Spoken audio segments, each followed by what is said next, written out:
Labą dieną, čia Viačeslavas Mickevičius ir aš vėl važiuoju į mišką tvarkyti aplinkos ir likviduoti sąvartynų esančių ten. Kaip mato, tuktukas turi naują tentą, kamufliažinį, karinį. Man jį pasiuvo neseniai ir dabar važiuoju į gamtą pasišustrėlint. Oho. Ir šiandien būsiu viename taške. Tai yra labai fainas ežerėlis, kuriame plūduriuoja, kaip matote, Kamazo padanga. Tada ežerėlis pereina pro dirbtinę užtvanką į mažą upeliuką ir tame upeliukė yra dvi mašininės padangos ir šiek tiek tolėliau dar viena Kamazo padanga. Pagal viską čia bus 3 Kamazo padangos, čia yra pirmoji, ją likviduosiu labai paprastai, įlendu į vidų, užsidedu kaip balerinos sijoną ir lipu į viršų. Tai yra pats tikriausias sportas.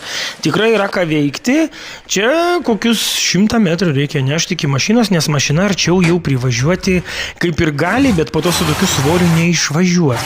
Antroji padanga yra prie pat ežeriuko, viduje yra daug žemių ir taip lengvai jau neišeis jos nunešti, kaip prieš tai buvusią padangą pavyko nešti. Tai dėl to prie šitos padangos pritaisau 2 laikinas rankenas, kurios man padės tą padangą nunešti ten, kur reikia. Čia irgi panašių būdų įlipęs į padangos vidų, paimu už rankenų, pakeliu ir keliauju. Keliauti čia reikės gal tiek pat, bet esmė tame, kad reikės kilti kalną. Kaip matote, padangą nešu ir ten fone yra 200-mečiai ąžuolai, labai gražus. O šitą vietą dabar po mano apsilankimo taps dar gražesnė. Taigi nešu aš tą padangą ir vėl tokiu pat būdu dedu į savo tuktuką. Norėjau atsisėsti išgert kavos, bet balsas iš viršaus grąžino mane prie darbo. Ar esi padėjęs kažkam tai? Ar esi šiukšlę nuo gatvės nurinkęs? Ką? Ką tai esi padaręs?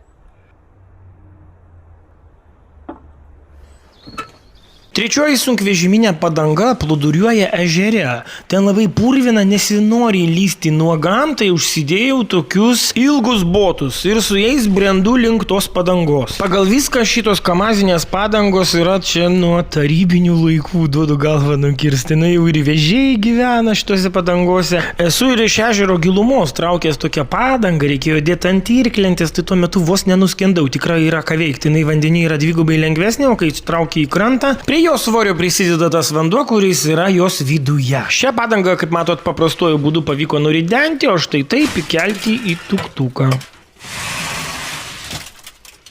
Grįžtu prie upelio, likviduoti tas kitas 2 padangas ir dabar yra balandžio pradžia, tai yra padangų keitimo metas. Nu ir nenustebs, jeigu miškuose vėl bus padangų, nes kažkokie svolačiai tiesiog nežino arba užmiršta, kad metų bėgyje kiekvienas iš mūsų gali 4 padangas priduoti legaliai. Na, o dabar laukia juodžiausias darbas, lendu į tą dirbtinę užtvanką, o tenai jau ko tik tai nori.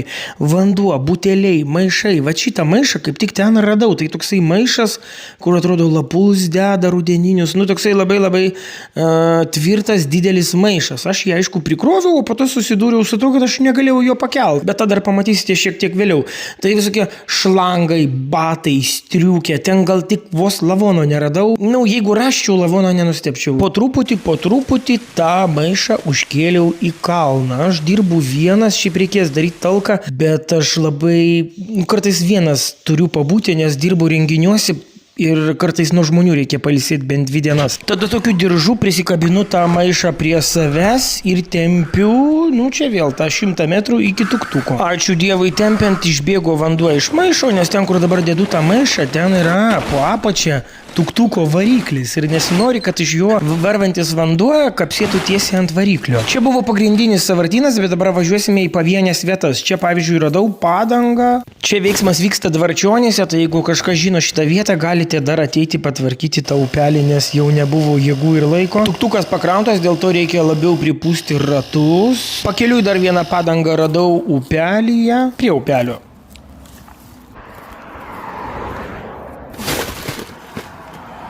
Važiuoju į tokią vietą prie plento, ten yra Norfa ir ten yra vietinių latrų chronių degeneratorių degratų pamėgta vieta. Ten yra jų toksai glampingas, kuriame jie piknikauja ir kelia savo iškylas bei simpoziumus. Čia aš likviduoju be leidimo jų šezlongą, aš nežinau, kaip dabar vyks jų posėdžiai, bet tiesiog šiukšlius savo vietą turi turėti. Šitą fotelį sugrūdu į tuktuką, čia turbūt chronio oligarcho fotelis, o čia jau žemesnio chronio sluoksnio paprastesnės šezlongos. Jeigu šie video jūs įkvėpia irgi rinkti šiukšles, bet neturite kada, tai balandžio 25 dieną vyks akcija Darom ir tenai galėsite visą dieną rinkti šiukšles. O balandžio 8 mes kaip tik prieš šiukšles kovosime prie Seimo. Būtinai ten apsilankykite, aš ten būsiu.